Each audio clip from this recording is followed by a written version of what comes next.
Hello everyone, welcome back to Pharma Decode. First of all, sorry for the long gap in uploading videos. I truly appreciate your patience and support. From today, we are getting back on track and will try to best to cover all the subjects step by step in a simple and easy to understand way. In today's session, we are going to start with an important topic from biostatistics from unit 2, and sorry for this is part 2. Okay, topic from biostatics. Data is probability.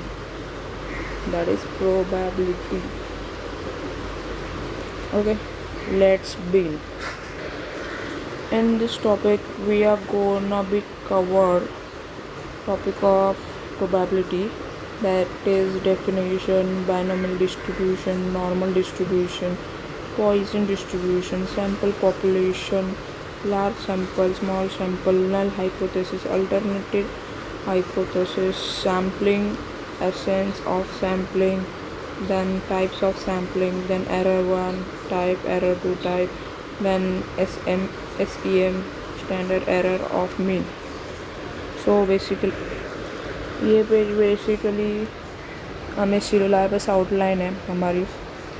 इसमें हम लोग probability का definition और related distribution पढ़ेंगे. Biostatistics में important topics जैसे binomial, normal, Poisson distribution, data का pattern बताते हैं तो वो पढ़ेंगे. देन सैम्पल वर्सेस पॉपुलेशन पढ़ेंगे. पॉपुलेशन यानी टोटल डाटा, सैम्पल यानी छोटा सा part of data. Then hypothesis जैसे कि नल हाइपोथेसिस इक्वल टू जिसमें डिफरेंस नहीं होता. देन अल्टरनेटिव हाइपोथेसिस जिसमें डिफरेंस एग्जिस्ट करता है. एरर्स जैसे false positive, false negative. SEM data का एवरेज एरर मेजर करता है. तो let's begin. So introduction. Probability is the science of uncertainty, provides precise mathematical rules for understanding and analyzing researcher ignorance. ये probability का uncertainty को study करता है और मैथमेटिकल्स रूल हमें देता है.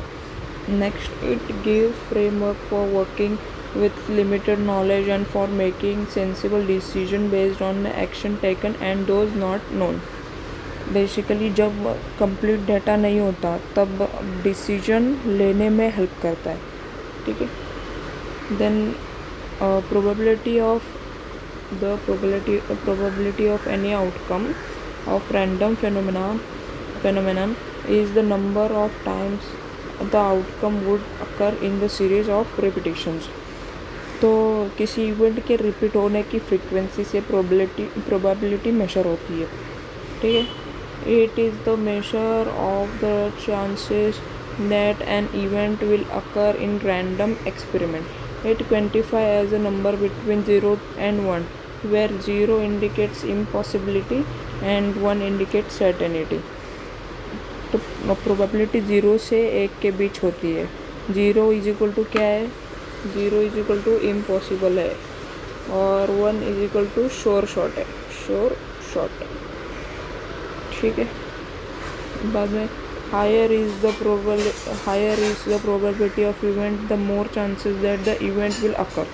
इन simple words, the probability of a single event occurring is to divide the numbers of event by the numbers of possible outcomes. तो सिंपल वे में अगर मैं बताऊँ तो जितनी हायर आपकी प्रोबेबिलिटी होगी उतना मोर चांसेस है. हायर प्रोबेबिलिटी मोर चांसेस, और जितनी ज़्यादा प्रोबेबिलिटी उतना ज़्यादा चांस है इवेंट का. देन यहाँ पे जैसे हमें एग्जांपल दिया है, example of pharmaceutical company tested a new drug. अभी समझो 100 पेशेंट को ये ड्रग दिया है. ठीक है. और फिर उसमें से 70 जो पेशेंट है उन्होंने साइड इफ़ेक्ट नहीं दिया, नो साइड इफ़ेक्ट. ठीक है. 25 पेशेंट को माइल्ड साइड इफ़ेक्ट है और 3 को सेवरल साइड इफ़ेक्ट है. ठीक है, सेवरल साइड इफ़ेक्ट है. तो सेवरल साइड इफ़ेक्ट प्रोबेबिलिटी कितना हुआ? 3 × 100. ओके, अगर इसको 3/100 किया इज इक्वल टू 0.03%. ओके, 3%. तो यही समझाना चाहता है ये पेज का लास्ट पॉइंट पे जाते हैं, ऑब्जेक्टिव्स. तो ऑब्जेक्टिव्स क्या है बेसिकली, ये आप पढ़ लेना, मैं आपको मेरे लैंग्वेज में समझाऊँ. बेसिकली जो एम है प्रोबेबिलिटी का, ऑब्जेक्टिव है, ये सैम्पल स्पेस से प्रोबेबिलिटी कैलकुलेट करना है, काउंटिंग फार्मूलाज यूज़ करना है, वापस फार्मा में यूज़ समझाना, बाद में ऑड्स और प्रोबेबिलिटी का रिलेशन समझाना. ठीक है, इसमें ये सब है. मैंने बस नॉर्मली एक ऑब्जेक्टिव्स बता दिया आपको. नेक्स्ट पेज, नोटेशंस इन प्रोबेबिलिटी. नोटेशंस क्या है बेसिकली, जैसे तुम्हारा ए बी ये हो गया, ये क्या है, ए या बी, ए या तुम्हारा बी, ये दोनों अकर करते हैं. ठीक है, जब ए और यूनियन है ये एक, और ए यूनियन बी, इसमें से कोई भी एक अकर करता है या फिर दोनों अकर करते हैं. ठीक है, और जब ए इंटरसेक्शन बी, ये एक साथ दोनों अकर करते हैं. ठीक है, अभी फॉर एग्जांपल तुम्हारा ये जो है ये यूनियन है, ये जो है ये तुम्हारा इंटरसेक्ट है, ये तुम्हें बचपन में सिखाया गया है. ठीक है, फिर अभी तुम बोलोगे कि ये क्या है, ए नहीं होना. बेसिक कंसेप्ट यहाँ पे याद रखो, ये है तुम्हारा यूनियन,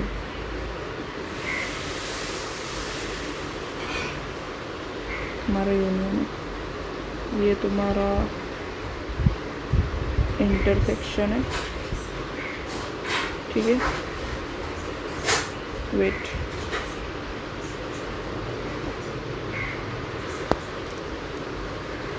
ये हो गया तुम्हारा यूनियन. ये बेसिक कंसेप्ट याद रखो, की कंसेप्ट है तुम्हारा.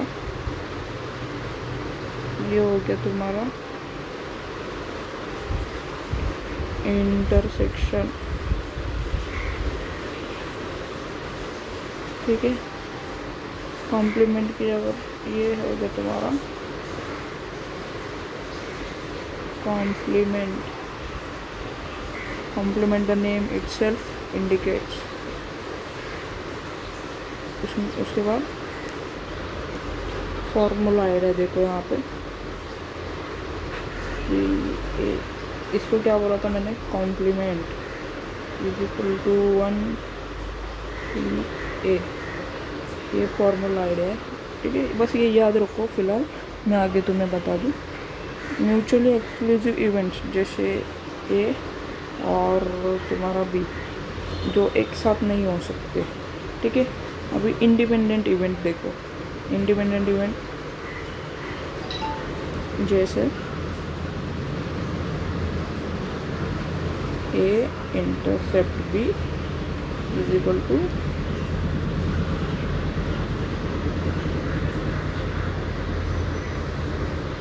ठीक है, ये इंडिपेंडेंट इवेंट है. बस इतने जो मैंने तुम्हें 3-4 चीज़ें अभी बताई ये ड्रॉ पेज पे, ये याद रखो. आगे तुम्हें मैं और भी बता दूँ. ठीक है, तो फिर आता है हम लोग मतलब लॉज ऑफ प्रोबेबिलिटी पे. लॉज ऑफ प्रोबेबिलिटी क्या बोलता है, मल्टीप्लिकेशन का लॉ क्या है, इंडिपेंडेंट इवेंट्स के लिए हम लेंगे P A and B is equal to P A. देखो जैसे कि इधर दिया है. ठीक है, और यही हम लोग एडिशन के लिए क्या है, इधर ए और इधर बी. ठीक है, इधर ए और इधर बी लिया जाता है इसमें. आगे देखते हैं कंडीशनल प्रोबेबिलिटी. कंडीशनल प्रोबेबिलिटी क्या है, it is a measure of probability of an event given that another event has already occurred if the event of interest is A and the event B is known or assumed to the occurred, the condition probability of given A given B is written as A upon AB, P upon AB. ठीक है, इसमें क्या समझ रहे हो, जब एक event already हो चुका है, मतलब हैपन हो चुका है, फॉर्मूला आइडिया क्या था ये, ठीक है, probability of given, probability of A given be happen, A given be happen. अगर ए और बी इंडिपेंडेंट है तो कैसा होगा ये,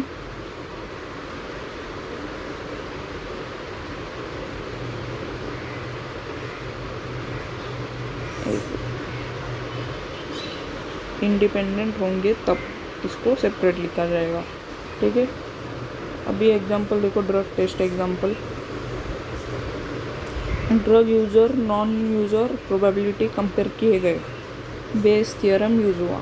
इसके हिसाब से ड्रग यूज़र और नॉन यूज़र प्रोबेबिलिटी कंपेयर किए गए, बेस थ्योरम यूज़ हुआ।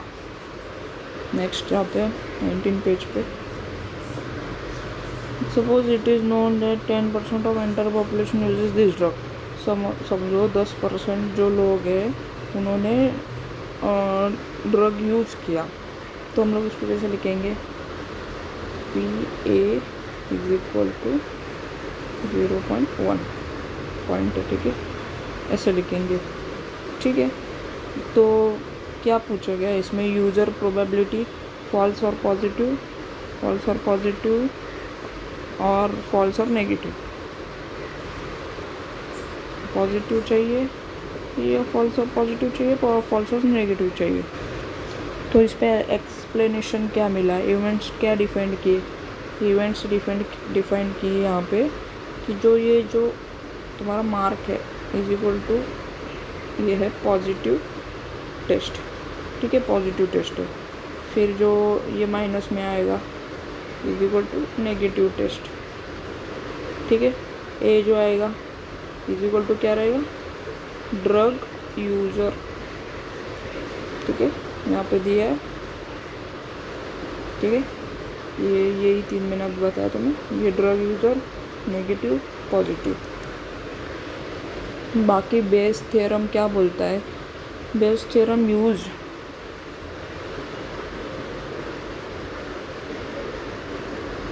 Positive probability of user given test.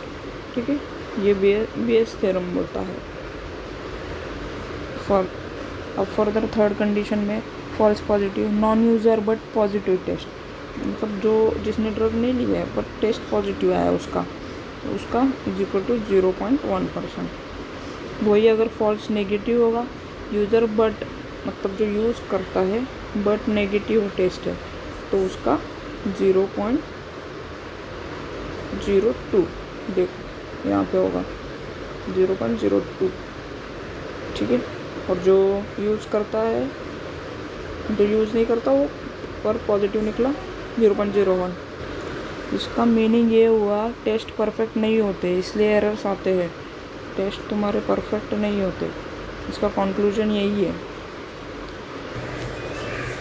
यहाँ पे एग्जांपल भी दिया है, जैसे एक डाइस हम थ्रो करते हैं and the coin is flip, coin का भी एग्जांपल दिया है, डाइस का भी एग्जांपल दिया है। Probability of getting any number based on the die in no way influences the probability of getting a head or tail on a coin। Coin पे या तो हेड आएगा या तो टेल आएगा, इसकी प्रोबेबिलिटी होती है। ठीक है, next move to conditional independent. तो according to formula for conditional probability, events A and B are said to be independent। ठीक है, with P in bracket A is equal to B in bracket A upon B, or alternatively if P A B is equal to P in bracket A and P in bracket B. This means that two events A and B are conditionally independent when the event third C accurately. If the occurrence of A and the occurrence of B are independent event in their conditional probability distribution is C। So condition independence क्या है, अगर third event सी दिया हो तो भी ए और be independent हो सकते हैं। मतलब अगर तुम्हें सी दिया है तो भी तुम्हारा ए और बी इंडिपेंडेंट हो सकते हैं। ठीक है, इतना ये सिंपल मीनिंग। अगर ए और बी इंडिपेंडेंट है, एक का रिजल्ट दूसरे पे इफ़ेक्ट नहीं करेगा। ठीक है, इंडिपेंडेंट है तो इनका रिजल्ट दूसरे पे अफेक्ट नहीं करेगा। फाइनल समरी अगर बोलूँ, probability is equal to chance of event 0 to 1, distribution is equal to data patterns. ठीक है, आगे का देख। तो बेसिकली हम लोग जा रहे हैं प्रोबेबिलिटी डिस्ट्रीब्यूशन, प्रोबेबिलिटी का डिस्ट्रीब्यूशन। तो मैं ये सब पढ़ के नहीं बताऊँगा क्योंकि पढ़ने में ज़्यादा टाइम ले रहा है, फटाफट एक्सप्लेन करने दो मुझे। तो इसमें ये फर्स्ट लाइन क्या कह रही है अपनी, प्रोबेबिलिटी डिस्ट्रीब्यूशन एक मैथमेटिकल फंक्शन होता है जो बताता है कि किसी रैंडम वेरिएबल के पॉसिबल आउटकम्स कितने लाइकली है। किसी भी रैंडम, क्या बोला मैंने, किसी भी रैंडम वेरिएबल के पॉसिबल आउटकम कितने लाइकली है, मतलब कितने सेम है। ठीक है, सेम। सिंपल वर्ड्स में बोलूँ, कोई भी एक्सपेरिमेंट का एक रिज़ल्ट क्या हो सकता है और कितनी प्रोबेबिलिटी से ये बताता है डिस्ट्रीब्यूशन, ये तुम्हारा बताता है distribution. Next in other word, अच्छा ये तुम लोग पढ़ोगे। ठीक है, तुम लोग पढ़ोगे, मेरे को बस मीनिंग बताने दो। ये कह रहा है कि जब एक ए तुम्हारा, जब ए और बी, जब तुम्हारा ए और बी कंडीशनली इंडिपेंडेंट बोलते हैं, अगर सी ऑलरेडी नोन होने के बाद, ए और बी कंडीशनली इंडिपेंडेंट बोलते हैं अगर सी ऑलरेडी पता है हमें, ए के बारे में जानकारी से बी पे कोई इफ़ेक्ट नहीं पड़ता और बी की जानकारी से ए पे कोई इफ़ेक्ट नहीं पड़ता। इजी एग्जांपल दूँ, ए को अगर समझो फीवर आया है, बी को हेडेक हो रहा है, ठीक है, सी को वायरल इन्फेक्शन हो रहा है। अगर हमें ऑलरेडी पता है वायरल इन्फेक्शन है तो फीवर और हेडेक का रिलेशन वीक हो जाता है। इसी को मतलब जिसका कोई इफेक्ट एक दूसरे को नहीं पड़ता। अभी देखते हैं जैसे कि मैथमेटिकल एक्सप्रेशन, मतलब जैसे कि हमारा हो गया वेट, जैसे हम लोगों ने यहाँ ऊपर देखा है, ठीक है, ये देखा है, यहाँ पे सी गिवन होने के बाद भी ए और बी इंडिपेंडेंट हो जाते हैं। ठीक है, सी हमें दिया है फिर भी हमारा ए एंड बी इंडिपेंडेंट है। ठीक है, यही है बेसिकली। अब यहाँ पे देखो, जहाँ पे जैसे ये बोला गया है कि हाँ, तो उसका मीनिंग सुनो कि प्रोबेबिलिटी डिस्ट्रीब्यूशन एक फंक्शन है जो बताता है कि रैंडम वेरिएबल के डिफरेंट आउटकम्स कितनी पॉसिबिलिटी से आएंगे। सिंपल मैं अगर बोलूँ किसी भी एक्सपेरिमेंट का रिजल्ट फिक्स नहीं होता, तो उसकी प्रोबेबिलिटी डिस्ट्रीब्यूशन से बताती है, उसकी प्रोबेबिलिटी हमें डिस्ट्रीब्यूशन से बताती है। ठीक है, आगे देखो, ये हो गया। फिर यहाँ पे प्रोबेबिलिटी डिस्ट्रीब्यूशन के दो टाइप्स है, कंटिन्यूस प्रोबेबिलिटी डिस्ट्रीब्यूशन और डिस्क्रीट प्रोबेबिलिटी डिस्ट्रीब्यूशन। तो कंटिन्यूस एंड डिस्क्रीट डिस्ट्रीब्यूशन का मीनिंग क्या है, प्रोबेबिलिटी डिस्ट्रीब्यूशन की क्या है बोल मैंने, दो टाइप।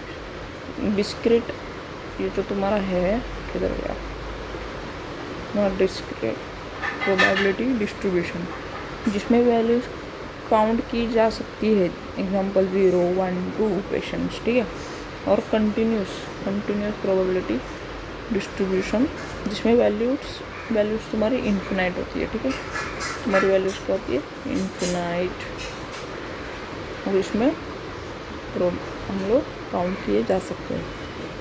इन्फिनाइट जैसे तुम्हारा हो गया हाइट, हो गया वेट, हो गया टेम्परेचर, हो गया हाइट वेट टेम्परेचर, इसमें आ गया तुम्हारा 0, 1, 2, 3, 4, 5।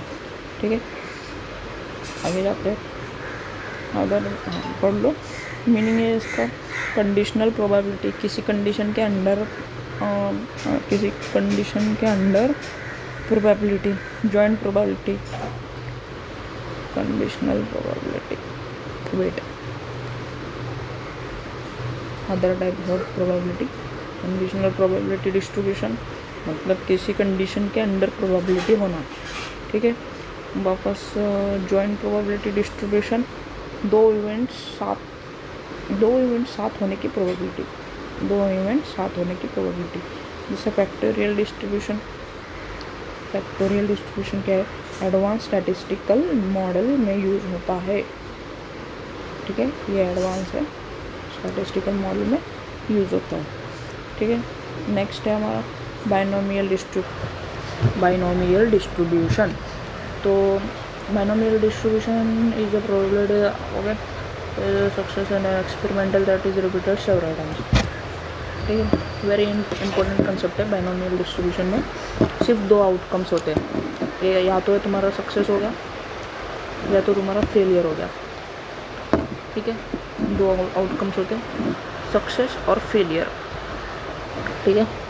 उसमें एग्जांपल है ड्रग वर्क्स, या तो तुम्हारा ड्रग वर्क करेगा या तो तुम्हारा ड्रग फेल्स होगा, ठीक है। बाद में binomial outcomes model and distribution.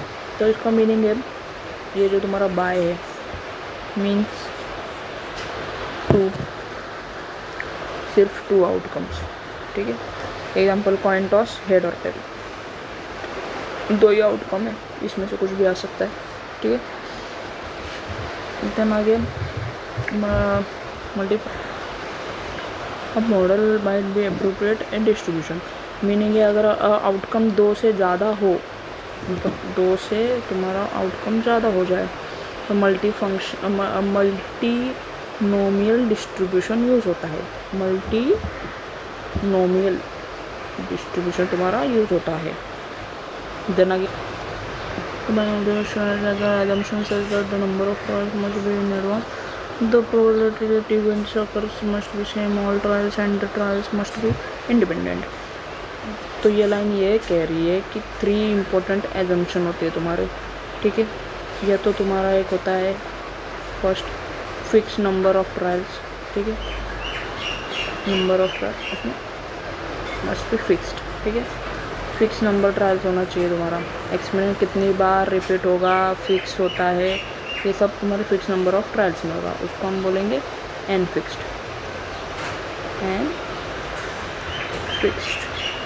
ठीक है। सेकेंड हमारा है probability constant P, again P, ठीक है, पी सेम, हर ट्रायल पे सक्सेस चांस सेम होता है, ठीक है, पी यानी हर ट्रायल पे सक्सेस चांस सेम होता है, must be same for all trials, ठीक है। देन इंडिपेंडेंट ट्रायल्स, एक ट्रायल का रिजल्ट दूसरे पे इफेक्ट नहीं करता, ठीक है। इंडिपेंडेंट ट्रायल्स क्या, इंडिपेंडेंट ट्रायल्स मतलब एक ट्रायल का रिजल्ट दूसरे ट्रायल पे इफेक्ट नहीं करता। देन हम लोग एग्जांपल देखते हैं यहाँ पे तुम्हें समझने के लिए, सक्सेसफुल है ना क्योर द डिजीज़। तो ये क्या कहता है, जब ड्रग या तो क्योर करेगा या नहीं करेगा, सक्सेस करेगा मतलब अगर क्योर तुम्हें किया है उसने ड्रग ने तो वो क्या है सक्सेसफुल है, नहीं किया है नो क्योर तो या वो फेल हो चुका है, ये फेलियर पे है।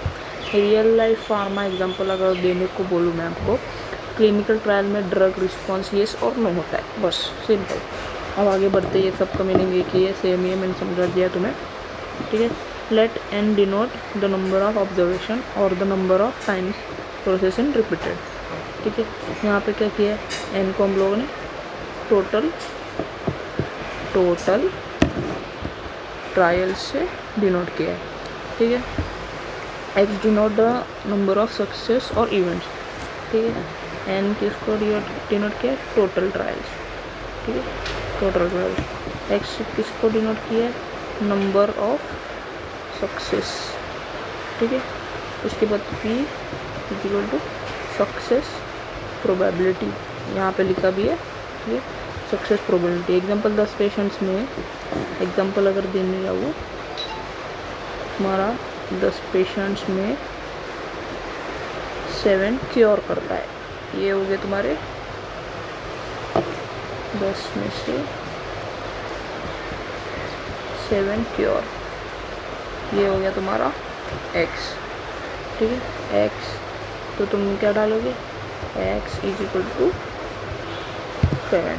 सिंपल। लाइन बाइनोमियल फार्मूला क्या है, फार्मूला याद रखना कंपलसरी है। फार्मूला इसको हम लोग डिकोड करते हैं फार्मूला को, ठीक है। ये जो है तुम्हारा कॉम्बिनेशन सिलेक्शन है, कॉम्बिनेशन सिलेक्शन।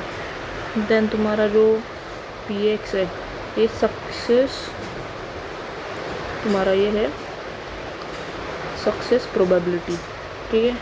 1/pnx क्या है, फेलियर प्रोबेबिलिटी। फेलियर ये है तुम्हारा सक्सेस, ये है तुम्हारा कॉम्बिनेशन। CSF याद रखना, इजी है, इजी टू अंडरस्टैंड, ठीक है। ये तुम्हारा कॉमन रहेगा, ठीक है। आगे बढ़ते हैं और फैक्टोरियल पढ़ते हैं थोड़ा सा। Further the factorial of the, हाँ तो फैक्टोरियल क्या है, फैक्टोरियल का डिफिनेशन है, फैक्टोरियल मीन्स क्या, multiplication of all the numbers. जितने भी तुम्हारे नंबर होंगे उसका मल्टीप्लिकेशन करते हैं जब तक तुम्हारा टोटल टिल दैट वैल्यू, ठीक है। फॉर एग्जांपल ये तुम्हारा आ गया फॉर कॉम्प्लेक्स बी, यहाँ पे बाइनोमियल प्रोबेबिलिटी ये करता है, परफॉर्म करता है, ठीक है। फिर 5 तुम्हारा कॉम्प्लेक्स आ गया into probability success rate 4 into 3 probability failure rate into 2 into 1 is equal to 120। समझे, नहीं समझे, ठीक है, समझ जाओगे, ठीक है। तो फर्स्ट ये पढ़ लो तुम लोग, ठीक है। मीनिंग क्या है, बाइनोमियल फार्मूला में n का मतलब होता है टोटल ट्रायल्स, n का मतलब होता है टोटल ट्रायल्स, पहले भी बोला है मैंने, ठीक है। बाद में टोटल ट्रायल्स या एक्सपेरिमेंट्स कितनी बार रिपीट हो रहे हैं, ये उसका मीनिंग है। सिंपल कितनी बार टेस्ट परफॉर्म किया गया है, जितनी बार भी किया है, 10 बार किया है तो उसका n से डिनोट कर लेगा, ठीक। एग्जांपल 10 पेशेंट 10 बार किया है तो n इज इक्वल टू तुम्हारा होगा 10। सिंपल है। अभी ये तुम्हें देखो द सेकेंड वेरिएबल आउटपुट, ठीक है। p का मतलब होता है किसी एक इवेंट के सक्सेस होने की प्रोबेबिलिटी, सक्सेस प्रोबेबिलिटी, ठीक है। सिंपल, हर पेशेंट में ड्रग वर्क करने का chance is equal to p, जिसे p इज इक्वल टू 0.9 यानी 90% चांसेस ड्रग्स वर्क करने का। एग्जांपल देखो, सपोज दैट 90% ऑफ रिसर्च, मान लो 90% लोग तुम्हारे एलर्जी मेडिसिन ले रहे हैं और फिर उन्हें रिलीफ फील होता है, उन्हें क्या होता है, रिलीफ फील होता है। So success is equal to relief मिलना, ठीक है। प्रोबेबिलिटी क्या है, 0.9, बस सिंपल। अभी यहाँ पे थोड़ा सा ये is the medication given the patient, इसका मतलब है हमने कैलकुलेट करना है कि एग्जैक्टली 6 पेशेंट को रिलीफ मिले, ठीक है। एग्जैक्टली 6 पेशेंट को रिलीफ मिले। So x is equal to 6 success, ठीक है। यही है सोल्यूशन। क्या है इसका सोल्यूशन, इधर भी दिया है, पढ़ो पढ़ो ये पढ़ो पढ़ो पढ़ो पढ़ो, ठीक है। मीनिंग है पे, यहाँ से यहाँ पढ़ो और सुनो, मीनिंग सुनो। पहले चेक करना होता है कि बाइनोमियल डिस्ट्रीब्यूशन अप्लाई होता भी है या नहीं। सबसे पहले क्या करना है, वेरीफाई करना होता है बाइनोमियल डिस्ट्रीब्यूशन यहाँ पे अप्लाई होता है या नहीं। देन एजम्पशन, तुम्हारे एजम्पशन देखो यहाँ पे, assumption A, the outcomes of daily symptoms are non symptoms of success. ठीक है, एजम्पशन ए क्या कहता है हमारा, रिजल्ट सिर्फ दो टाइप का है, या तो तुम्हारा रिलीफ या तो तुम्हारा नो रिलीफ। ठीक है, एजम्पशन 2 क्या कहता है, the probability of success in a person is 0.9%। Her patient के लिए सक्सेस चांस सेम है, मतलब अगर तुम्हें सक्सेसफुल हो रहा है वो तुम्हारा, तो हर पर्सन के लिए सक्सेसफुल चांस कितना है, 9। ठीक है, 0.9। एजम्पशन से क्या कह रहा है, एप्लीकेशंस आर इंडिपेंडेंट। एक पेशेंट का रिजल्ट दूसरे पेशेंट पे डिपेंड नहीं करता, मतलब अगर ये हेल्दी पर्सन है और इसको वो डिपेंड नहीं करता, मतलब इसको भी हो ये डिपेंड नहीं करता उसमें। सिंपल एक पेशेंट का इफेक्ट दूसरे पेशेंट 2 को, जैसे ही 1 पेशेंट है ये पेशेंट 2 है, इनको अफेक्ट करना है नहीं करना, सबका बॉडी टाइप अलग रहता है, सबका अलग रहता है, तो ये नहीं कि इसको असर कर गया तो इसको भी करेगा, नो। ठीक है, देन दिस ओके, तो यहाँ पे एक ध्यान रखो, यहाँ पे n इज 10 सक्सेसफुल और x करना है इज 6। ठीक है, x इज 6, तुम्हारा n क्या है 10 टोटल नंबर पेशेंट, x क्या है 6, ये है सक्सेस केसेस। ठीक है, p क्या है सक्सेस प्रोबेबिलिटी, तुम्हारा 0.9 दिया है। तो फॉर्मूला स्टेप क्या है, वी यूज बाइनोमियल फॉर्मूला। जैसे सक्सेस पार्ट क्या है 0.9। ठीक है, 0.9 तुम्हारा इधर है, फिर इसको ब्रैकेट में डालो 6 करो। फेलियर क्या है तुम्हारा, फेलियर पार्ट क्या है 1 माइनस 0.9, फिर वहाँ 4 हो गया। देखो ठीक है, अभी इसको combination part, ways to choose 6 success out of 10, ways to choose 6 success out of 10। यहाँ पे 10-1 किया। फाइनल इंटरप्रिटेशन लाइन क्या है हमारी, मीनिंग क्या है हमारा, सिर्फ 1% प्रोबेबिलिटी है। ठीक है, सिर्फ 1% प्रोबेबिलिटी है, इसका मल्टीप्लिकेशन नॉर्मल है, कुछ भी डिफ़िकल्ट नहीं, तुम कैलसी भी लेके बैठ सकते हो। हम फार्मासिस्ट है, हमें कैलकुलेशन उधर करते बैठने की ज़रूरत नहीं है, उधर तुम कैलसी भी लेके जा सकते हो, कैलकुलेटर। ठीक है, हमारे एग्ज़ाम में कोई हाई गड़बड़ नहीं, सब कुछ अलाउड है हमें, बस चीट स्विच मत लेके जाओ। इम्पोर्टेंट क्या है यहाँ पे, इम्पोर्टेंट इनसाइट क्या है हमारा, इवन ड्रग इज़ 90% इफेक्टिव। ठीक है, but exactly 6 success is rare, 6 success is rare.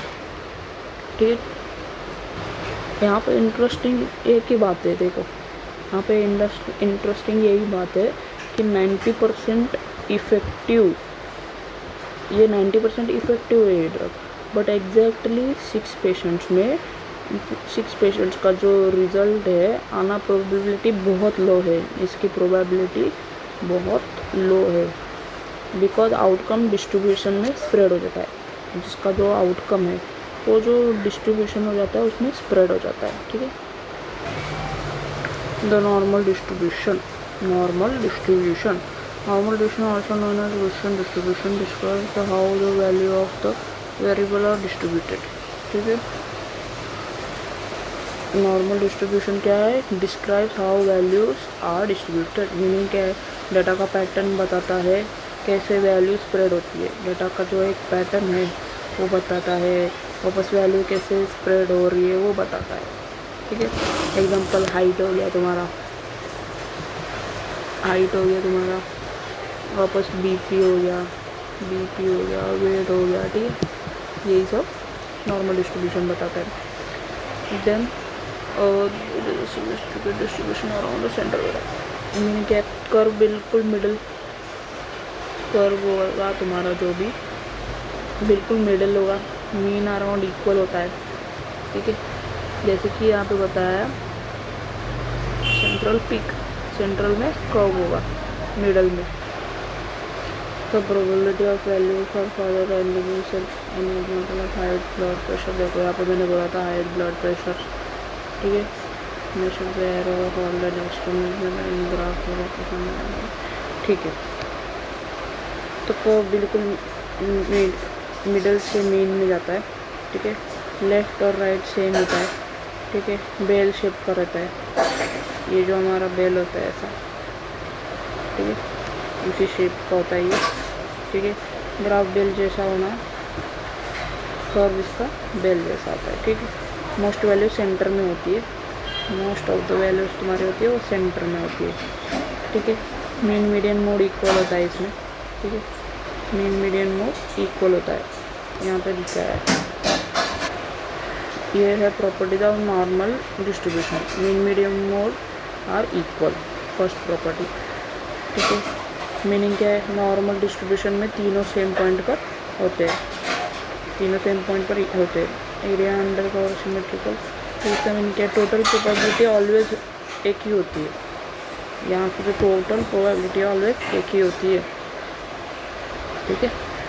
Then probability X is equal to, यहाँ पे प्रोबेबिलिटी यहाँ पे एक्स होती है, एनी वैल्यू इज 0, मीनिंग क्या है, एग्जैक्टली सिंगल वैल्यू का प्रोबेबिलिटी 0 होता है कंटिन्यूस डेटा, ठीक है, 0 होता है कंटिन्यूस डेटा। देन देखो बेल बन रहा है यहाँ पे, ठीक है। Then the lesson equals under normal curve under minimizer, curve के नीचे का एरिया है, नीचे का एरिया ये है प्रोबेबिलिटी तुम्हारा, ठीक है। इम्पोर्टेंट रूल है,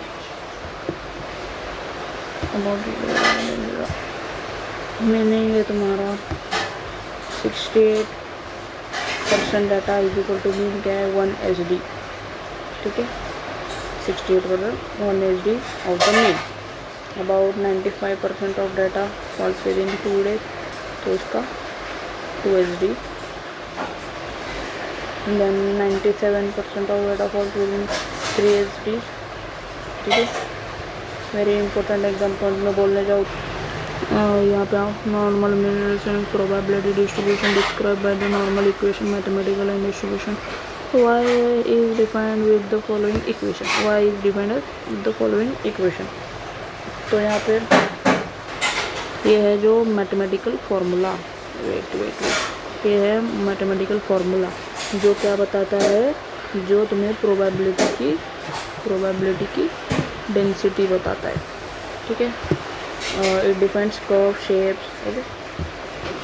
देन नेक्स्ट यहाँ पे x is normal random variable है, ठीक है, मीनिंग कोई भी मेजर वैल्यू जैसे हाइट हो गया, बीपी हो गया, तुम्हें अभी बताया मैंने। देन ये यू मीन क्या है, यू मीन एवरेज वैल्यू, ये है तुम्हारी एवरेज वैल्यू।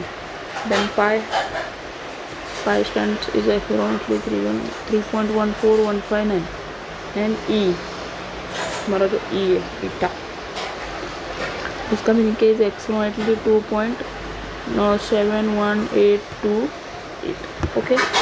अभी normal equation is the probability density function for the normal distribution, these both are constant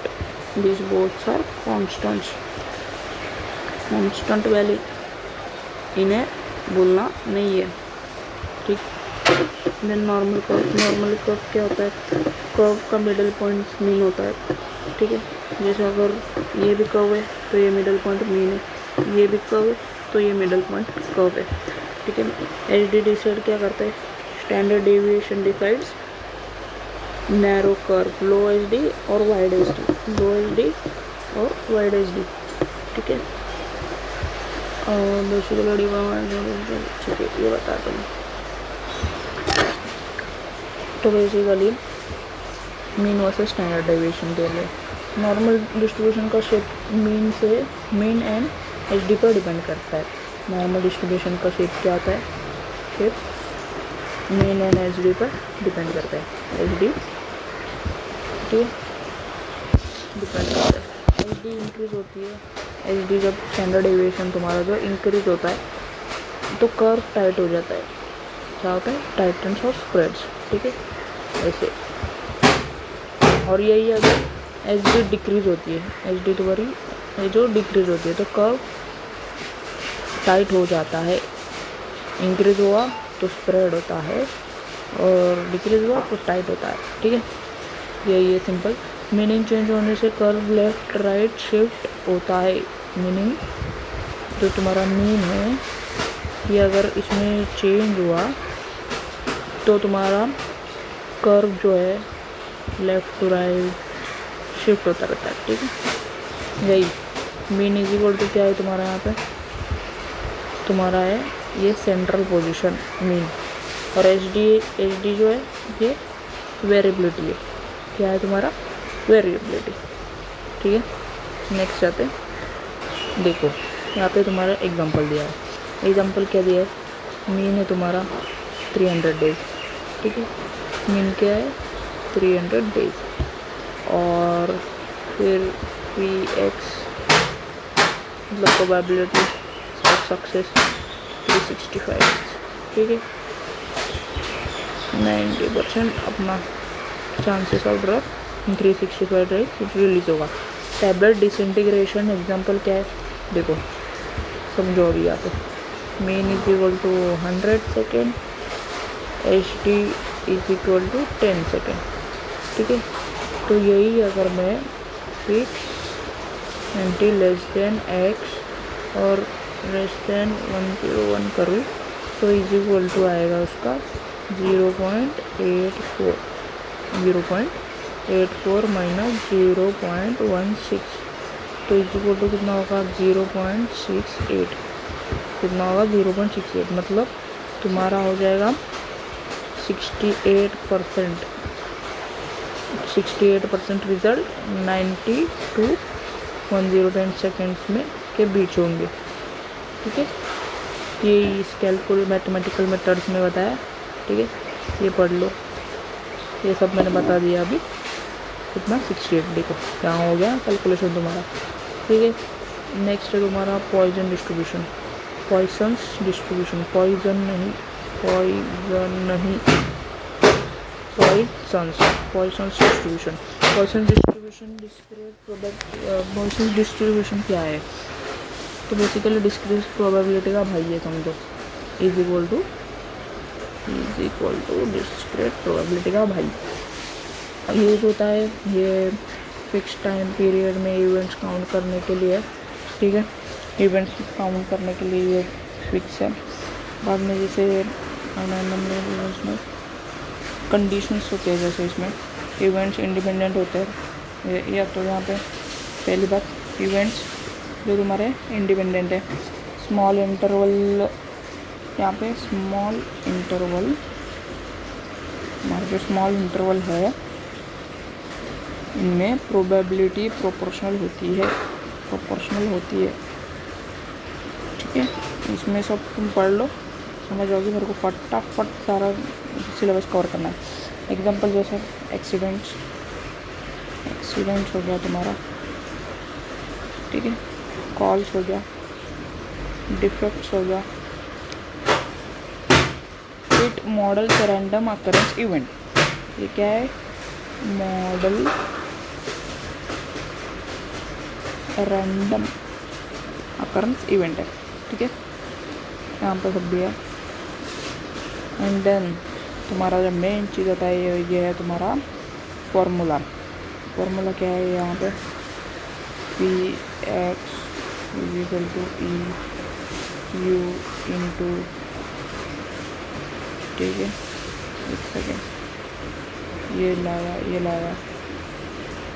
ठीक है, तुम ऐसे भी लिख सकते हो, ये जो है ऐसे भी लिख सकते हो, बराबर अपॉन लिखना है तो अपॉन लिखो, इजी टू है। यहाँ पे क्या है, एक्स इज इक्वल टू पता है सबको, नंबर ऑफ इवेंट्स। ठीक है, उसके बाद u is equal to mean events, जो मीन है तुम्हारा उसका ये बनेगा। Then e is equal to क्या है, ई इज इक्वल टू ये कांस्टेंट है। ठीक है, मैं पहले ही बताया e is equal to constant है। तो यहाँ पे अगर हम लोग मीन को इज इक्वल टू तुम्हारा ये पकड़ लेते हैं, ठीक है, और वेरिएंस तुम्हारा u इक्वल टू, मतलब दोनों इक्वल होते हैं, ठीक है। ये तुम्हारा दोनों में इक्वल आएगा, मीन में भी और वेरिएंस में भी, ठीक है। मीन में भी इक्वल आएगा, वेरिएंस में भी इक्वल आएगा। तो फिर वो तुम्हें याद रखना है, ठीक है। नेक्स्ट हमारा है, ये तुम्हें अभी बताया मैंने, वेरिएंस समझे। नेक्स्ट हमारा है population and sample, sample and population. Population क्या है? पॉपुलेशन क्या है पहला तो बताओ। पहला है पॉपुलेशन यानी टोटल ग्रुप, ठीक है। पॉपुलेशन यानी टोटल ग्रुप। सैंपल यानी पॉपुलेशन का सबसेट, मतलब तुम समझे नहीं। बॉस, उसके अंडर होता है तुम्हारा मैनेजर, उसके अंदर होता है तुम्हारा टीम लीडर, इसके अंदर होते हो तुम, ठीक है। जैसे तुम्हारा हो गया प्रिंसिपल, उसके अंदर तुम्हारे टीचर्स है, उसके अंदर तुम स्टूडेंट्स, ठीक है। ये सीन है इसमें भी पॉपुलेशन का। सैंपल क्या है? पॉपुलेशन का सबसेट है। सैम्पलिंग क्या है? अभी सैम्पलिंग नॉर्मल इजी क्वेश्चन है। सैम्पलिंग, ये सैम्पलिंग क्या है? सैम्पलिंग मतलब पॉपुलेशन से रिप्रेजेंटेटिव यूनिट सिलेक्ट करना। जो तुम्हारा पॉपुलेशन है उसमें से रिप्रेजेंटेटिव यूनिट्स सिलेक्ट करना, इसको हम सैम्पलिंग बोलते हैं। अभी रैंडम सैम्पलिंग, हर यूनिट का इक्वल चांस होता है। रैंडम कोई भी सिलेक्ट कर लो, ये किया, ये किया, ये किया, ये किया, किसी को भी एक सिलेक्ट करते हैं ना कॉलेज में, स्कूल में तुम्हें मॉनिटर बनाने के लिए, वैसे ही रैंडम सैम्पलिंग। अभी उसमें ऐसा मतलब किसका भी कुछ भी चांस आ सकता है उसमें, ठीक है। तो उस वैसे ही अभी पैरामीटर देखो, तुम्हें समझेगा नहीं, ठीक है। तो ये तुम्हारा पॉपुलेशन है, ये तुम्हारा सैंपल है, सबसेट ऑफ पॉपुलेशन। देन तुम्हारा पैरामीटर, पॉपुलेशन की वैल्यू। पैरामीटर क्या है तुम्हारी? पैरामीटर इक्वल टू पॉपुलेशन की वैल्यू, ठीक है। ये तुम्हें समझ में आएगा, ये पढ़ लो, तुम्हें इजीली क्या होगा समझ में आएगा। यहाँ पे दिया है, ठीक है। नेक्स्ट स्टैटिक्स रोशना, ठीक है। स्टैटिक्स इज इक्वल टू क्या है? Sample value. देखो ध्यान से याद रखना, मैंने क्या बोला है। पैरामीटर को मैंने बोला है पॉपुलेशन वैल्यू, पॉपुलेशन वैल्यू, और स्टैटिक्स को क्या बोला है? Sample value. ये भूलना मत और ये याद रखना। नेक्स्ट हम जाते हैं नेक्स्ट पेज पे। ज़्यादा टाइम नहीं है हमारे पास। हाँ, स्टैटिकल इन्फरेंस। अब ये स्टैटिकल इन्फरेंस क्या है? इन्फरेंशियल स्टैटिक्स मैंने पहले ही पे पढ़ा है। एग्जांपल जैसे टैबलेट का हार्डनेस हो गया, ठीक है। टैबलेट का तुम्हारा हो गया hardness, tablets particular parameter hardness population, ठीक है। सैंपल का मीन क्या है? हार्डनेस समझो तुम्हारी आ गई 5.8 kg/cm, ठीक है, यहाँ पे दिया है, ठीक है। ये तुम्हारी टैबलेट की हार्डनेस हो गई क्लोज टू या फिर प्लस मान लो। और पॉपुलेशन मीन एस्टिमेट किया जाता है इस सैंपल से, ठीक है। पूरा पॉपुलेशन का मीन एस्टिमेट किया जाता है यही सैंपल से। लार्ज सैंपल जैसे जो 30 से ज़्यादा, इससे कम हो, ठीक है, वो नॉर्मल डिस्ट्रीब्यूशन फॉलो करता है, एरर कम होता है उसमें। ये पॉइंट में बताया जा रहा है आपको। लार्ज सैंपल में क्या होता है? एरर कम होता है, नॉर्मल डिस्ट्रीब्यूशन फॉलो करते हैं क्योंकि, ठीक है। अभी एक बात बताओ, स्मॉल और लार्ज में क्या कंपटीशन क्या है? स्मॉल वर्सेस लार्ज में। स्मॉल में सैंपल क्या होता है? स्मॉल सैंपल में लेस देन 30 होता है, ठीक है, और लार्ज में मोर देन 30 होता है। तो यहाँ पे जैसे आपने को बताया है, वेट अ सेकेंड, बेसिकली ये पॉइंट अपने को यही समझने का है कि जो लार्ज सैंपल का पकड़ते हैं हम लोग, वो कभी भी बेनिफिशियल ही रहता है लार्ज सैंपल स्मॉल सैंपल से, ठीक है। अब यहाँ पे देखो, यहाँ पे दिया है तुम्हें TF, किधर गया TF, ये रहा TF, ये ट्रांसफर मतलब क्या है इसमें, वेरिएबल टी एफ ये हो गया तुम्हारा, टी ये हो गया एफ, और ये स्क्वायर डिस्ट्रीब्यूशन यूज़ होता है। देन वेरिएबिलिटी ज़्यादा होती है। Then large sample equal to stable result, large sample है तुम्हारे स्टेबल रिजल्ट देते, और ये जो है ये स्मॉल रिस्क, ये स्मॉल जो होते हैं ये ग्रेटर रिस्क देते हैं, ठीक है। देन स्मॉल सैम्पल रिस्की होते हैं, अनयूजुअल रिजल्ट आ सकते हैं इसमें, अनयूजुअल रिजल्ट क्या हो सकते हैं, आ सकते हैं, ठीक है। नेक्स्ट देखो यहाँ पे एक चैट में तुम्हें बताया गया है large sample, medium sample, small sample का रिजल्ट, ठीक है। ये तुम बस पढ़ लो, हो जाएगा इजीली। हाइपोथेसिस बेसिक्स, हाइपोथेसिस मैंने पहले एक्सप्लेन किया था क्या है, स्टैटिकल हाइपोथेसिस, और स्टैटिकल हाइपोथेसिस स्टेटमेंट और एजम्पशन, एजम्पशन बोला था मैंने, ठीक है, याद रहेगा तुम्हें फर्स्ट लेक्चर में, ठीक है। Hypothesis is equal to assumption about population.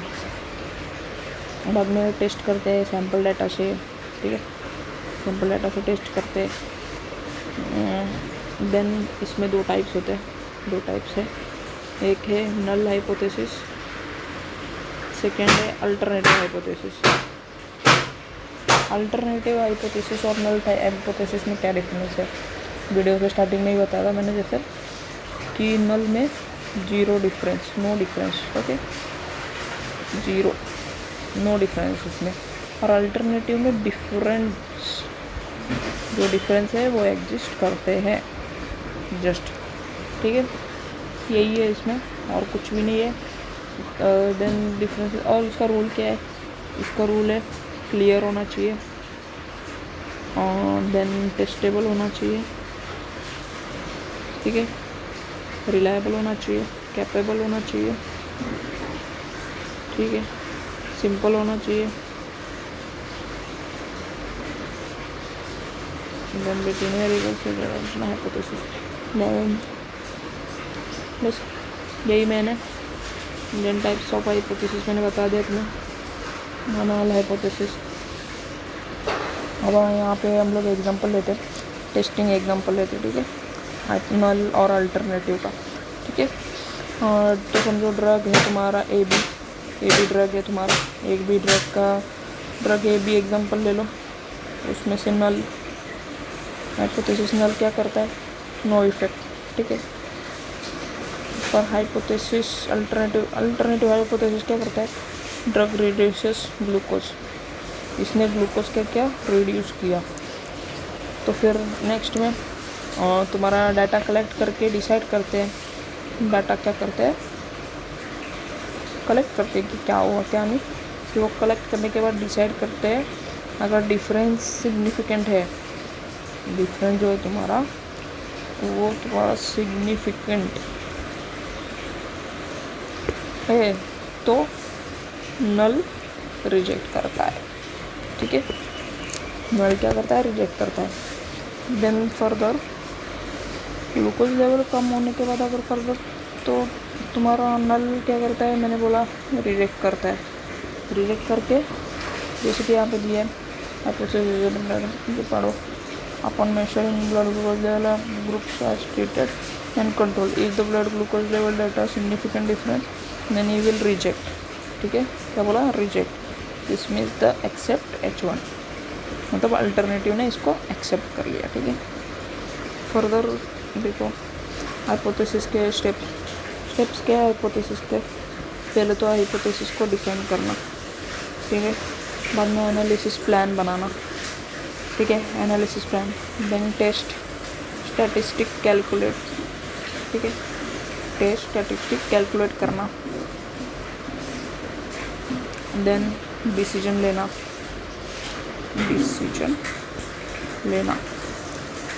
ये then you are taking decision and then based on p value, decision is based on p value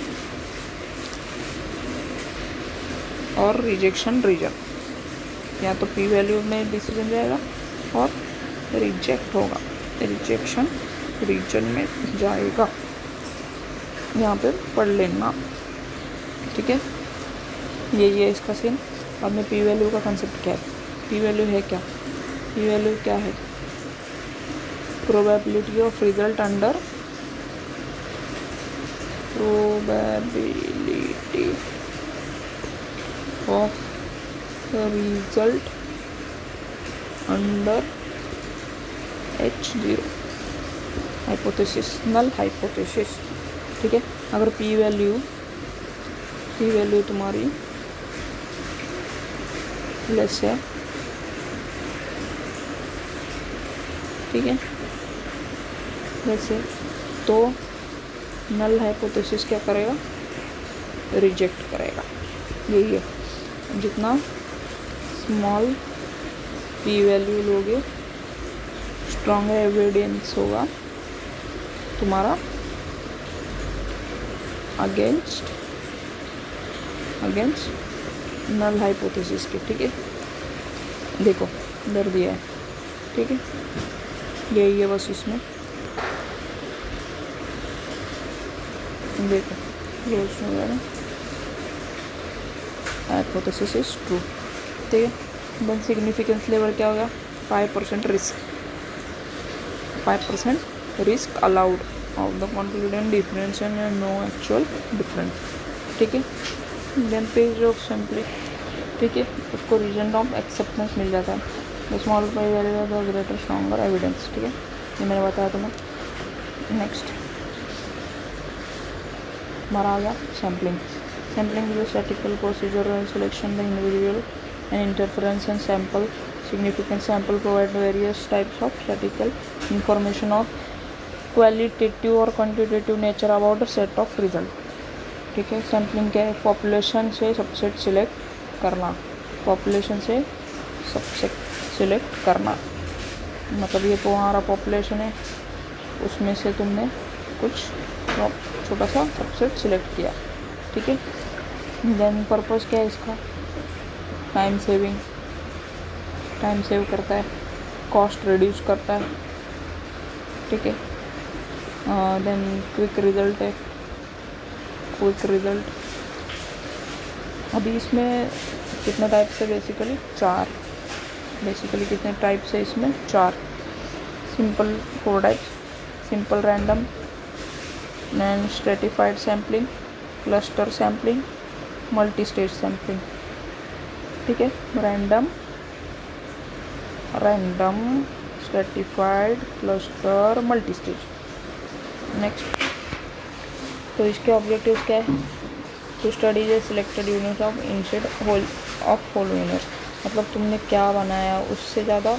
देखो अभी बेसिकली तुम लोग तुम्हारे कॉलेज में फॉर्मुलेशन बनाते हो, टैबलेट्स बनाते हो, तो तुम्हारे सारे टैबलेट्स चेक करने के बजाय टीचर तुम्हारे कुछ 5 कुछ 6 इसका डिस्ट्रीब्यूशन, हार्डनेस, इसका और डिसोल्यूशन रेट सब चेक करता है। इनका पूरे का करते बेटा तो टीचर को और भी काम मिल रहा है, ठीक है।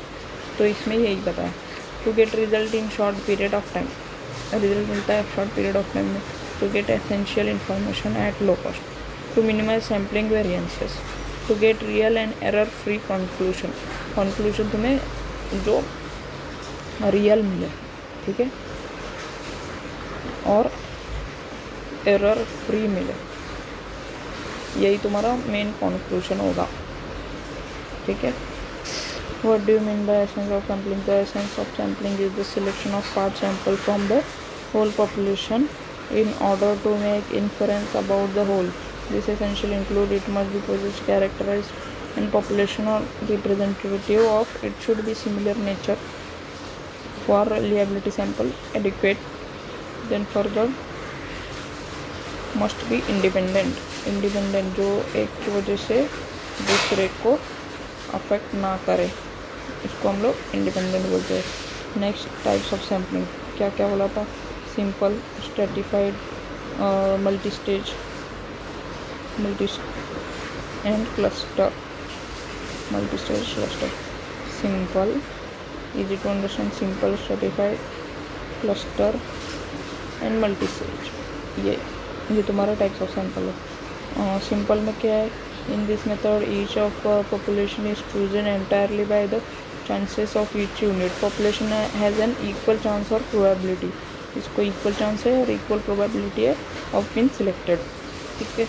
Then the selection is usually made using by random numbers, random number जैसे 1 2 3 कुछ भी, ठीक है, फ्रॉम 1 to 900, ठीक है। जैसे 900 tablets in batch population from which the sample size n is equal to 10 to be selected. Sample size मतलब अगर 900 टैबलेट्स में से 10 टैबलेट्स ले रहे हो for sample selection, then for selection tablets number from 1 to 900 since the data runs into the 3-digit appropriate, use random that contains 3 digit, for example 100 to 900। अगर बोला कि 90 नहीं दे सकते, 10 नहीं दे सकते, 20 नहीं दे सकते, तो तुम्हें 900 में से कोई भी 3 डिजिट देना है तो तुम 100 दे सकते हो for sampling. Then systematic sampling, in this method the cost population number of 1 to n. For example, suppose the sample size is n, and then sampling interval calculated by dividing n by n, the capital N by smaller n, and then sampling interval is calculated by the number between 1 and n into n generated, and those population items are selected as the sample। other items जैसे कि obtained होता है बाकी के items by adding the sampling interval capital N by small n, moving successively to the random numbers। The benefit of using the method is that the sample is evenly distributed over the whole data। As an example, suppose the batch of tablet is divided into n is equal to 1000 tablets which are numbered consequently, or 10% of sample of tablet is to be taken, which gives sampling interval of k is equal to 10। If the random numbers between 1 and 10 is 6, tablet with the numbers 0 6 1 6 2 6 3 6 4 6, मतलब किसी भी चीज़ का 6,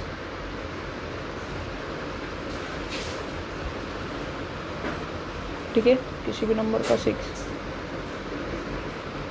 till the 1000 completes in the selected sample, ठीक है। stratified sampling subgroups that all those subgroups possess a similar characteristics, ठीक है। further read this, cluster sampling is the sample units is selected together, sample units selected together, ठीक है, that is statistictional, ठीक है। Kota sampling, ये सब sampling methods है basically. Types of, एक सेकेंड पीछे जाते ठीक है। सिंपल हाँ, यहाँ पे क्या है, सिंपल रैंडम सैम्पलिंग क्या है, हर यूनिट इक्वल चांस देते हैं, हर यूनिट क्या देते हैं, इक्वल चांस देते हैं। सिस्टमेटिक सैम्पलिंग क्या करते हैं, इंटरवल के सिलेक्शन, मतलब इंटरवल करके सिलेक्शन होता है। एंड देन एग्जांपल क्या है इसका, एवरी 10th यूनिट सिलेक्ट, मतलब जैसे अगर मैंने हमारा ऐसा हम लोग ने सिलेक्ट किया है,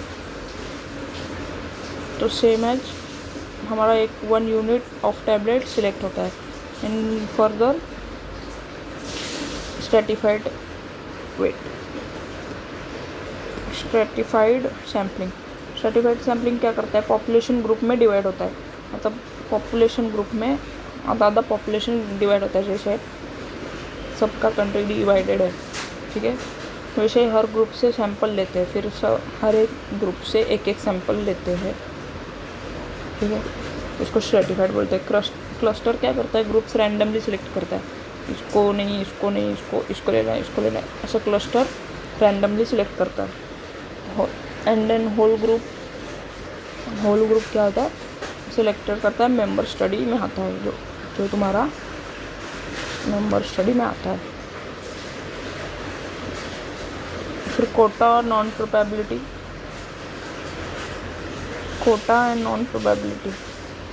कोटा जो है जो फिक्स नंबर कैटेगरी में सिलेक्ट करता है, पूरी फिक्स नंबर कैटेगरी में सिलेक्ट करता है, जैसे एडल्ट वुमन, 28 वुमन, जैसे टीनेज बॉयज़, ऐसे एक कैटेगरी में सिलेक्ट करना मतलब कोटा। जैसे मार्केट रिसर्च में यूज़ होता है ये, ठीक है। Then non probability sampling methods क्या है, जो कन्वीनियंस बेस्ड सिलेक्शन होता है, इसका ईजी है बट एक्यूरेसी लेवल लेस है, एक्यूरेट नहीं है ये। I think we are going very slow, तुम इसको 2x में सुनना प्लीज़, ठीक है।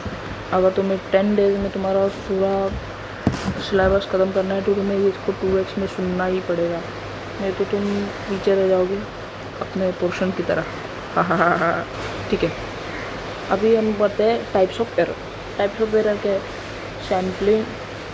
टाइप्स ऑफ एरर क्या है? सैम्पलिंग में हम पूरी पॉपुलेशन को स्टडी नहीं करते, सिर्फ एक सैंपल लेते हैं, ठीक है। सैंपल करते वक्त किसी भी एक सैंपल को लेते हैं, उसका हार्डनेस चेक करते हैं, जैसे टैबलेट हो गया उसका हार्डनेस चेक करते हैं। पर क्या हमको पूरी पॉपुलेशन का स्टडी कर पाते हैं? नहीं कर पाते, नो। तो हम पूरे सैंपल का स्टडी नहीं कर पाते। तो कभी कभी सैंपल पूरी पॉपुलेशन को एक्यूरेटली रिप्रेजेंट नहीं करता, इससे सैम्पलिंग एरर होता है। इससे क्या होता है? तुम्हारा सैम्पलिंग एरर होता है। अगर रिसर्चर ऐसा सैंपल चूज़ करे जो एक्चुअल पॉपुलेशन जैसा ना हो तो रिज़ल्ट गलत हो सकता है। जो एक्चुअल पॉपुलेशन जैसा ना हो तो रिज़ल्ट पूरा का पूरा गलत हो सकता है। सैम्पलिंग एरर को कम करने के लिए रैंडम सैम्पलिंग यूज़ करो। जैसे कोई भी एक पिक कर लिया, इधर से उधर से उधर से उधर से ये पिक कर लिया, बीच में से ये पिक कर लिया। रैंडम सैम्पलिंग से क्या होगा? फिर एरर मिनिमाइज़ हो जाएगा। सैंपल साइज़ बढ़ाओ। सैंपल का जो साइज़ है, जैसे हम लोगों ने बोला पहले वाले स्लाइड में पढ़ा कि 1 to 10, ऐसा नहीं। सैंपल का साइज़ चलो 100 पकड़ लो, ऐसे सैंपल का साइज़ ज़रा बढ़ा लो, या फिर 30 की जगह पे यहाँ पे हम 50 भी ले सकते हैं अगर 100 का तुम्हारा सैंपल है तो, ठीक है। सैंपल साइज़ बढ़ाओ। अभी आगे देते type 1 error. Type 1 error says that type 1 error occurs when the statistical rejects a null hypothesis, जो null hypothesis को represent करता है, that is actually true in population. When this happens, type 1 error happens. Or type 1 error is also known as false positive. False positive is known as type 1 error. मतलब जब null hypothesis actually true हो, जब null hypothesis तुम्हारा actually true होगा लेकिन statistician use reject कर दे, मतलब उसका यूज़ है वो रिजेक्ट कर दे, इसको फॉल्स पॉजिटिव कहेंगे, ठीक है। एग्जांपल रियलिटी में कोई डिफरेंस नहीं है, रिसर्च बोल देती है कि डिफरेंस है, मतलब रियलिटी में कोई डिफरेंस नहीं लग रहा है ये दोनों में, लेकिन रिसर्च में ये डिफरेंस शो करता है, ठीक है। सिग्निफिकेंस लेवल क्या है? ए यूजुअली यूज़ किया है हम लोगों ने, अल्फ़ा, ठीक है। यूजुअली 0.05 या 0.01, ठीक है। सिग्निफिकेंस लेवल कैसे चेक करते हैं हम लोग? सॉरी, यहाँ पे हम लोग को हर जगह पे एग्जांपल्स देखने को मिलेंगे। Type 1 error, type 2 error, guarantee, ठीक है। तो ये हमारा हो गया 0.05। 100 में 5 बार टाइप 1 एरर, 100 में 5 बार टाइप 1 एरर होने के चांसेस, टाइप 1 एरर होने के चांसेस, ठीक है। देन फर्दर ये हो गया 0.01। 100 में 1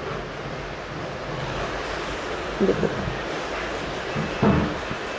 एक बार एरर होने के चांसेस। टाइप 1 एरर को पी वैल्यू और सिग्निफिकेंस लेवल के थ्रू कंट्रोल किया जाता है, ठीक है। पी वैल्यू और सिग्निफिकेंस एरर से कंट्रोल किया जा सकता है, लेकिन यहाँ पे एक चीज़ है, उसको हम कहते हैं level of significance. Next further type 2 error. Type 2 error, अभी ये टाइप 2 एरर क्या है? टाइप 2 एरर तब होता है जब स्टैटिस्टिशियन नल हाइपोथेसिस को एक्सेप्ट कर लेता है, जो यहाँ पे दिखा है, accept the null hypothesis that is false, ठीक है। को क्या करता है, एक्सेप्ट कर रहा है, जबकि वो एक्चुअली फॉल्स होती है, जबकि वो सच्ची में फॉल्स है, फिर भी उसको एक्सेप्ट कर लिया। मतलब रियलिटी में डिफरेंस, जो तुम्हारा डिफरेंस है और तुम्हारा इफ़ेक्ट है, लेकिन स्टडी बोलती है कि कोई डिफरेंस नहीं है। ठीक है, मतलब रियलिटी में डिफरेंस इफ़ेक्ट है, लेकिन स्टडी बोलती है कि कोई डिफरेंस नहीं है। टाइप 2 एरर को फॉल्स नेगेटिव भी कहते हैं, टाइप 2 एरर को फॉल्स नेगेटिव भी कहते हैं।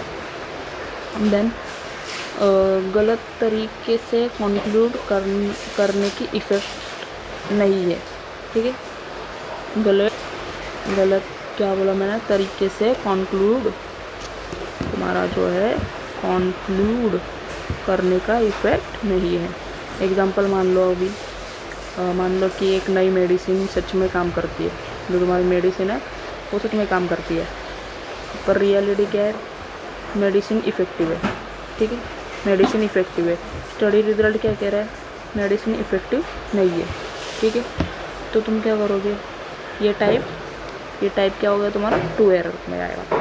रियलिटी में मेडिसिन इफ़ेक्टिव है, लेकिन रिसर्च स्टडी नहीं बोल रही है, तो फिर ये तुम्हारा आ गया टाइप 2 एरर में। अभी देखो आगे,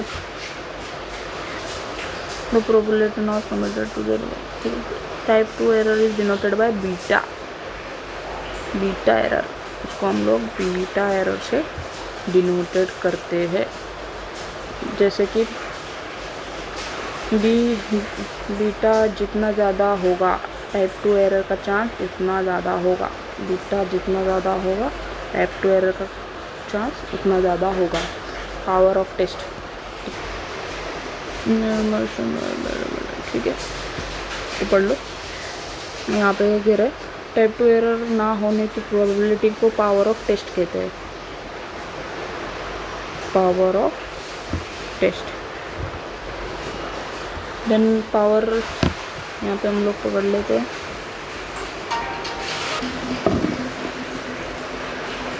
power is equal to 1 minus beta. ठीक है, पावर बताती है कि स्टडी कितनी अच्छी तरह से एक्चुअल इफ़ेक्ट को डिटेक्ट कर रही है। पावर क्या बताती है, बताती है कि स्टडी कितनी अच्छी तरह से एक्चुअल इफ़ेक्ट को डिटेक्ट कर रही है। Example, beta is equal to 0.20। Power chance क्या होगा, पावर का चांस कितना होगा फिर, 100 माइनस 0.02, सॉरी 0.20। ठीक है, तो फिर इसका कितना होगा, पावर कितना हो गया 0.8। ठीक है, मतलब कितना हो गया 80%, तुम्हारा 80% पावर, मतलब 80% चांस है कि स्टडी एक्चुअल इफ़ेक्ट को पकड़ लेगी, तुम्हारी स्टडी एक्चुअल इफ़ेक्ट को पकड़ लेगी। Most common reason for type 2 error, सबसे कॉमन रीज़न है स्मॉल एरर का। बताओ, अगर पार्टिसिपेंट्स कम होंगे तो एक्चुअल डिफरेंस डिटेक्ट करना मुश्किल हो जाता है। पार्टिसिपेंट्स ही कम होंगे तो एक्चुअल क्या डिफरेंस डिटेक्ट करना मुश्किल हो जाता है। ठीक है, देन जैसे मैंने पहले भी बोला था, इंक्रीजिंग द सैम्पल साइज में reduce the probability of error. ठीक है, अब बोलते हैं कि टाइप 2 एरर कैसे कम करें। ठीक है, सैम्पल साइज इंक्रीज करके, सैम्पल का साइज जो तुमने बोला इंक्रीज करके टाइप 2 एरर का चांस है कि कम किया जा सकता है। ज़्यादा लोग इज इक्वल टू ज़्यादा एक्यूरेट रिजल्ट, ज़्यादा लोग इज इक्वल टू ज़्यादा एक्यूरेट रिजल्ट। ठीक है, देन लार्जर सैम्पल साइज होगा, जितना बड़ा सैम्पल साइज होगा उतना ही सैम्पल पॉपुलेशन को एक्यूरेटली रिप्रेजेंट करेगा। रिजल्ट ज़्यादा रिलायबल होगा, रिजल्ट ज़्यादा क्या होगा तुम्हारा, रिलायबल होगा, ट्रस्टेबल होगा और टेस्टेबल होगा। ठीक है, नेक्स्ट तुम्हारा है standard error of mean, last topic of this unit, the standard error of mean. तो ये क्या कहता है, तुम्हारा सेम भैया कहता है कि सैंपल का मीन एक्चुअल पॉपुलेशन मीन के कितना क्लोज है। सैंपल का जो तुम्हारा मीन है, सैंपल का वो तुम्हारा मीन एक्चुअल से एक्चुअल पॉपुलेशन से कितना क्लोज है। एग्जांपल जैसे SCM तुम्हारा जो सेम है, सेम सैंपल मीन्स के डिस्ट्रीब्यूशन का SD होता है। सेम सैंपल क्या होता है? SD होता है। अगर हम पॉपुलेशन से बार बार सैंपल ले और हर सैंपल का मीन निकालें तो उन मीन्स के स्प्रेड को सेम बताता है। उन मीन्स के जब वो स्प्रेड होगा तो उसको कौन बताता है? सेम। उसको कैपिटल में ही लिखना, ठीक है। नेक्स्ट इम्पोर्टेंट पॉइंट है SEM मेजर्स, ठीक है। SEM क्या करता है? मेजर करता है कि sample mean actual population mean से कितना दूर है। एक्चुअल मीन पॉपुलेशन से वो कितना दूर है, ठीक है। देन सेम छोटा SEM is equal to SEM छोटा is equal to sample mean population mean के क्लोज है। SEM बड़ा मतलब सैंपल मीन पॉपुलेशन से दूर है, ठीक है। सेम छोटा, एक सेकेंड, सेम जितना छोटा होगा वो उतना क्लोज होगा। सेम जितना बड़ा होगा मीन उतना दूर होगा, ठीक है। ये याद रखना। बाद में हम लोग देखते हमारा इसके ऊपर क्लिनिकल ट्रायल्स, ठीक है। अभी क्लिनिकल ट्रायल्स, क्लिनिकल स्टडीज़ जो भी तुम बोलो, वो क्या बोलते हैं कि जो तुम्हारा सेम क्लिनिकल ट्रायल स्टडीज़ में सैंपल डाटा और स्टैटिस्टिकल रिजल्ट को डिस्क्राइब करने के लिए यूज़ होता है, ठीक है। किसमें? स्टैटिस्टिकल रिजल्ट और डिस्क्राइब करने के लिए क्या होता है? यूज़ होता है सैंपल डाटा, ठीक है। मेडिकल रिसर्च में बहुत इम्पोर्टेंट कंसेप्ट है ये। Next statistical inference. Statistical inference क्या है इसमें? बोलो। सेम जो है तुम्हारा, सेम सैम्पलिंग डिस्ट्रीब्यूशन के बेसिस पर स्टैटिस्टिकल इन्फरेंस करने में हेल्प करता है। यहाँ पे जैसे लिखा है, ठीक है। इससे क्या होता है फिर? इससे क्या होता है? रिसर्चर्स पॉपुलेशन के बारे में कंक्लूजन निकालते हैं बिना पूरी पॉपुलेशन की स्टडी किए। जैसे हम लोग ने पूरा हमारा पॉपुलेशन जैसे पूरा एक कंसेप्ट लिया है, उसमें से यूनिट हम लोग लेते हैं, लेकिन इन्हें पूरा विदाउट इनका पूरा सिलेक्शन किए हम लोग इसकी पूरा कंक्लूजन एक क्विक इसमें निकाल लेते हैं। अभी क्विक रिवीजन के लिए type 1 error is equal to false positive. Type 2 error क्या है? False negative. फॉल्स पॉजिटिव और फॉल्स नेगेटिव मैंने ऊपर भी बताया था। देन बीटा हमने रिप्रेजेंट किया था टाइप 2 एरर के प्रोबेबिलिटी के लिए, टाइप 2 एरर के प्रोबेबिलिटी के लिए। Then power is equal to 1 minus beta, power is equal to 1 minus beta. Then small size, अभी देखो स्मॉल सैम्पल साइज क्या है? इज इक्वल टू टाइप, तो जब स्मॉल सैम्पल साइज लेते हैं तो टाइप 2 एरर बढ़ता है। टाइप 2 एरर किससे बढ़ता है? स्मॉल सैम्पल साइज की वजह से। तो इसको रिकवर करना है तो सैम्पल साइज इंक्रीज करना होगा। Then SEM says that sample mean की रिलायबिलिटी बताता है। सेम जो है वो सैम्पल जो हम लोग ने सैम्पल कलेक्ट किया उसकी रिलायबिलिटी बताता है। अभी एच डी है ना क्या? Standard deviation. स्टैंडर्ड HD बताता है कि डाटा के वैल्यूज़ अपने एवरेज यानी मीन से कितना स्प्रेड हुई है। HD कम हुआ, HD अगर कम है तो डाटा के मीन के आसपास क्लस्टर्ड है, क्लस्टर्ड जो हम लोगों ने डिस्ट्रीब्यूशन में पढ़ा था। एंड देन HD ज़्यादा हुआ तो डाटा ज़्यादा स्प्रेड आउट हुआ है। अगर फॉर एग्ज़ाम्पल अगर क्लास में सबके मार्क्स 70 to 75 के बीच है तो HD कम होगा। अगर मार्क्स 25 से 95 तक है, मतलब ज़्यादा प्रोबेबिलिटी यहाँ पे आ रहा है, तो ये फैले हुए हैं, HD से ज़्यादा होगा। फिर ये HD इनका ज़्यादा होगा, स्टैंडर्ड डेविएशन। तो वही अगर वेरिएंस का बोले, वेरिएंस HD का स्क्वायर है। पहले वेरिएंस कैलकुलेट करते हैं।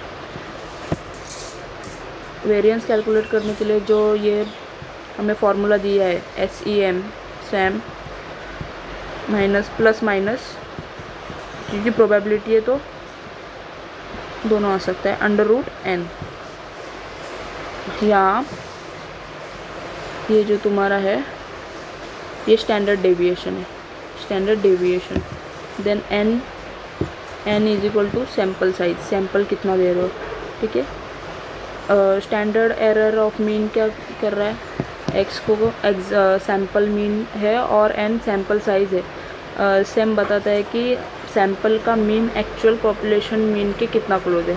सेम कैसे कैलकुलेट करते हैं, स्टेप वन क्या है, हर वैल्यू और मीन का डिफरेंस निकालो, हर वैल्यू और मीन का डिफरेंस निकालो और उसका स्क्वायर करो, हर वैल्यू और उसका डिफरेंस निकाल के स्क्वायर करना है। स्टेप 2 है, सब स्क्वायर्स को ऐड करके n-1 से डिवाइड करो, सब स्क्वायर को ऐड करके n-1 से डिवाइड करना है। Step 3 calculate the square root of the variance to obtain SD, मतलब वेरिएंस का स्क्वायर रूट निकालो, ये SD देता है, फिर SD को √n से डिवाइड करो, ये सेम देता है, ठीक है। ये क्या देगा, सेम देगा हमें। सेम का इम्पोर्टेंस क्या है, सेम बेसिकली सेम सैंपल या मल्टीपल सैंपल्स की एक्यूरेसी चेक करने में हेल्प करता है, मतलब कितना ट्रस्टवर्थी है ये sample. Then SEM sample mean के प्रिसाइजन बताता है, जितना छोटा मीन उतना रिलायबल रिजल्ट। थर्ड पॉइंट है, जैसे जैसे सैंपल अगर साइज़ बढ़ता है तो सेम कम होता है, SEM जो है हमारा वो कम होता है। पॉपुलेशन मीन को ज़्यादा एक्यूरेटली एस्टिमेट कर सकते हैं, जो पॉपुलेशन मीन है उसको ज़्यादा एक्यूरेटली एस्टिमेट कर सकते हैं। एग्जांपल 20 स्टूडेंट्स का सैंपल है, सेम रिलेटिवली कितना होगा, ज़्यादा। 500 स्टूडेंट का सैंपल है तो सेम होगा कम। सैंपल साइज़ का इफ़ेक्ट, अगर सैंपल साइज़ इंक्रीज़ करते हो रिज़ल्ट ज़्यादा एक्यूरेट होते हैं। वही अगर SD की मेजरमेंट भी बेटर होती है, हमारा स्टैंडर्ड डेविएशन की मेजरमेंट भी बेटर हो जाती है। पॉपुलेशन के बारे में कॉन्फिडेंस बढ़ता है, जितना ज़्यादा हम लोग प्रोड्यूस करते हैं हमारा मेडिसिन वगैरह, उसके बारे में कॉन्फिडेंस बढ़ता है। हम आगे का पॉइंट्स आगे वाले लेक्चर में, नेक्स्ट लेक्चर में कवर करेंगे, क्योंकि ये बहुत लंबा होगा। पैरामेट्रिक टेस्ट आई गेस ये हम लोग नेक्स्ट लेक्चर में लेंगे। If you find this video helpful, don't forget to like, share and subscribe to Pharma Decode. See you in the next lecture.